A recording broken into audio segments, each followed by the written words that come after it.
Alright, this is day 19 of my psalm reading series. Um, yeah, new haircut. Pretty cool. Um, and I just got back from playing basketball, so I'm a little tired, but we'll still get into this. Psalm 19. I really like this psalm a lot. I don't think I'd ever read it before, if I'm being honest. But I thought it was very powerful. And so let me share it with you. Alright, starting from verse 1. The heavens declare the glory of God, and the sky above proclaims his handiwork. Day to day pours out speech, and night to night reveals knowledge. There is no speech, nor are there words whose voice is not heard. Their voice goes out through all the earth, and in their words to the end of the world. In them he has set a tent for the sun, which comes out like a bridegroom leaving his chamber, and like a strong man runs its course with joy. Its rising is from the end of the heavens, and its circuit to the end of them, and there is nothing hidden from its heat. The law of the Lord is perfect, reviving the soul. The testimony of the Lord is sure, making wise the simple. The precepts of the Lord are right, rejoicing the heart. The commandment of the Lord is pure, enlightening the eyes. The fear of the Lord is clean, enduring forever. The rules of the Lord are true and righteous altogether. More to be desired are they than gold, even much fine gold, sweeter also than honey and drippings of the honeycomb. Moreover, by them is your servant warned, in keeping them there is great reward. Who can discern his errors? Deliver me innocent from hidden faults. Keep back your servant also from presumptuous sins. Let them not have dominion over me. Then I shall be blameless and innocent of great transgression. Let the words of my mouth and the meditation of my heart be acceptable in your sight, O Lord, my rock and redeemer. Shoot. It's on my computer. And my computer just turned on, so I gotta hold my phone. Otherwise, you'll hear the fans. Anyway. I don't want to ruin it. Okay, that's good. I might be better, actually. Surprise camera angle. So this was awesome psalm, really. It was really powerful for me. I usually don't write down a bunch of stuff, but I wrote down a lot. Because it's addressing so much. So verses 1 through 6. So this is essentially all-encompassing statement, but it's like a declaration that of God's creation speaks like personification, but it speaks volumes about its creator. So meaning like the sun, for example, it says the sun which comes out like a bridegroom leaving his chamber, like a strong man runs its course with joy. And then its rising is from the end of the heavens, and its circuit to the end of them, and there's nothing hidden from its heat. And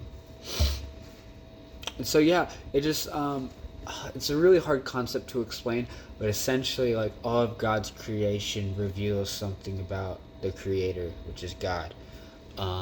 It reveals like God's nature, his handiwork, reveals like the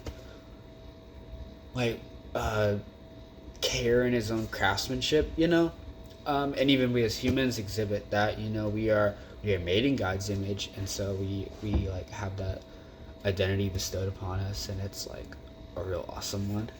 It made me think of Romans 1 through 1:20. God's invisible qualities, specifically his eternal power and divine nature, are clearly seen in things that have been made, leaving humanity without excuse for not recognizing God. And so that's a tough pill to swallow, because it's like, well, how is it, why do we gotta recognize God? Like how does this point to a creator? And I don't know. Having the spirit of God in me, it's just like, it's so obvious that like everything points to a designer, and like specifically one that just like made this world with so much care. It makes me think of the verses that say like, talking about like how God clothes the lilies and the sparrows, and how much more will he take care of you. I paraphrase that, but that's essentially what it is. And so it's really powerful the way that like God's creation speaks volumes about like himself. It's just it's really cool. And 7 through 11, David essentially praises God's law. He holds, David, in all the Psalms, he's always held like a very special, like, reverence for the law of God. More to be desired are they than gold, even much fine gold, sweeter also than honey and drippings of the honeycomb. And so essentially David is just like really, like he has a reverence for it. It's a really healthy reverence. And he cares a lot about it. And like, and this like segues really well into the next couple verses. David essentially says, who can discern his errors, talking about himself. This declare me innocent from hidden faults. Keep back your servant also from presumptuous sins. Let them not have dominion over me. And thou shalt be blameless and innocent of great transgression. And so David, and essentially, is just like rebuking it, like saying, no, I will not.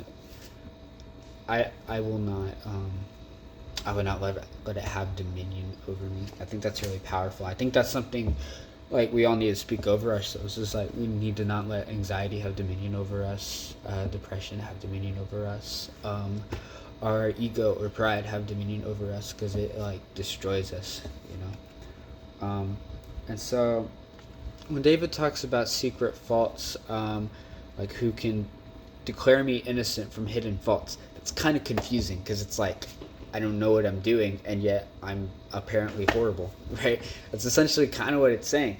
But essentially, I saw it as like desiring inner purity of the heart, so that nothing that we do is done in a sinful spirit. And so essentially, it's just like renew my heart, O God, and make me clean. Essentially, just like let me have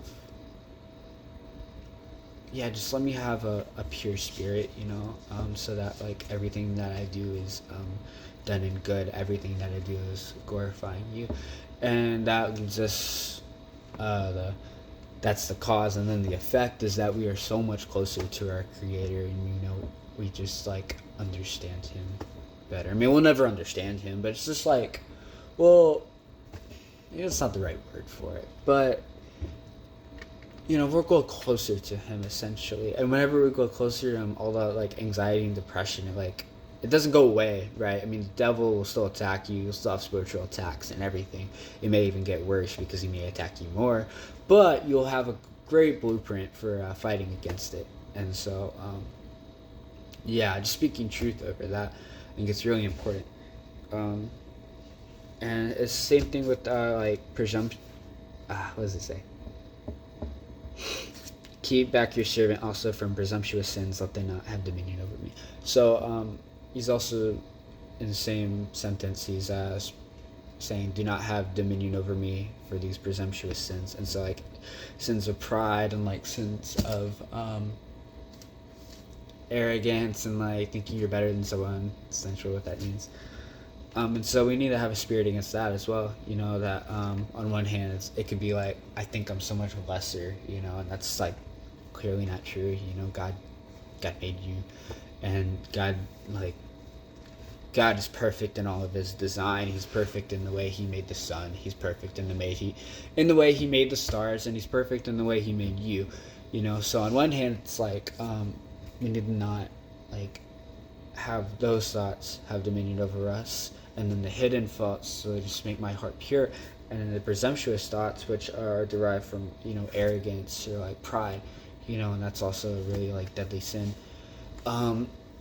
It can like completely ruin us, even those that are like walking in like really good faith. It's like we can think ourselves better than other people because we have more faith than them, which is really, really stupid.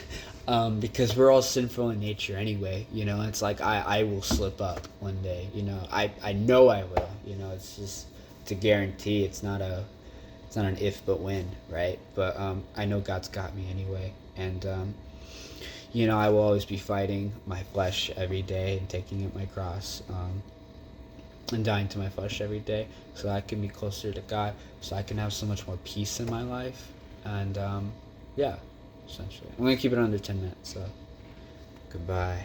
I hope this was helpful.